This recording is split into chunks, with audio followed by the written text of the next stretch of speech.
Welcome to this explainer. Today, we're going to capture the absolute essentials of Ray Dalio's definitive research.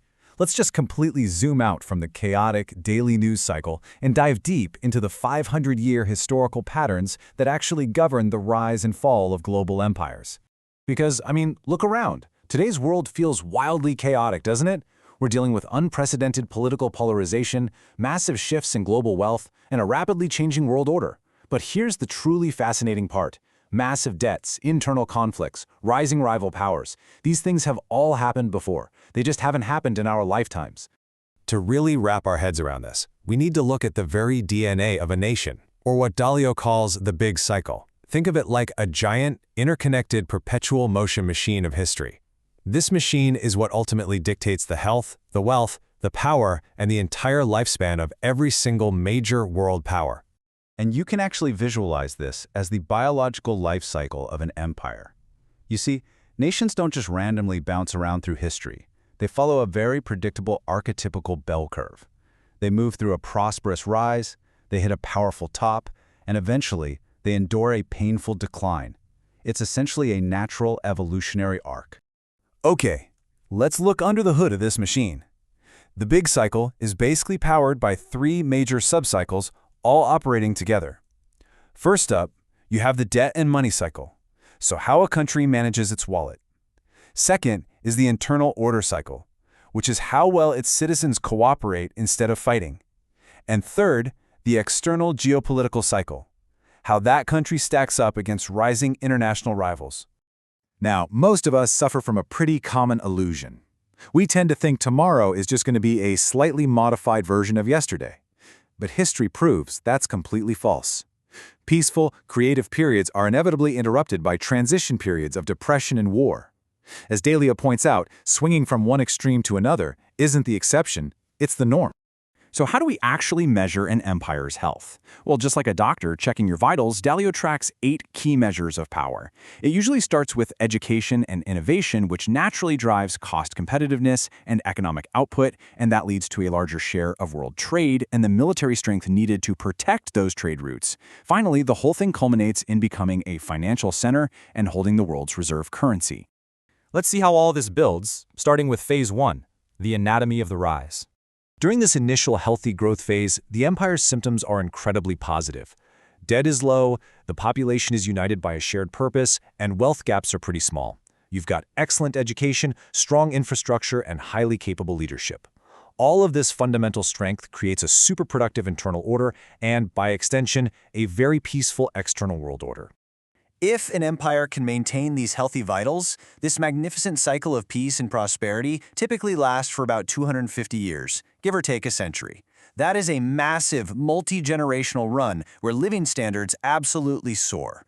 But, as human nature practically guarantees, nobody stays on top forever. Because over time, success breeds excess, and that brings us to the second phase, the peak of power.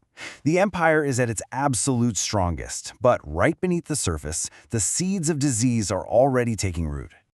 At the peak, a fundamental shift happens. Countries start living well beyond their means. They take on massive debts to fund expensive domestic needs and to maintain this overextended military presence around the globe.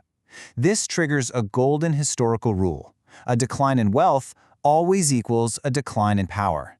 You literally just cannot maintain an empire on endless deficits. And when you map this out quantitatively, the structural decay becomes super clear. You can actually see fundamental vitals, things like education and resource allocation, slowly bleeding from a robust, healthy state during the rise, right into a dangerous, flashing warning zone during the decline. It doesn't happen overnight, right? It's a slow, silent rot that eats away at the foundation.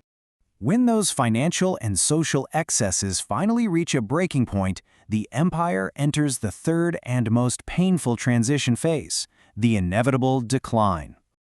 The decline is diagnosed by a fatal, perfect storm. First, high debt forces the central bank to just print massive amounts of money. Second, you start seeing intense internal fighting, driven by widening wealth and values gaps. And externally, well, ambitious rival powers sense the incumbent's weakness and they begin aggressively challenging the global order. As Dalio emphasizes, domestic and military strength are inextricably linked. When a declining empire can no longer afford both its domestic social programs, the butter, and its global military presence, the guns, it becomes extremely vulnerable.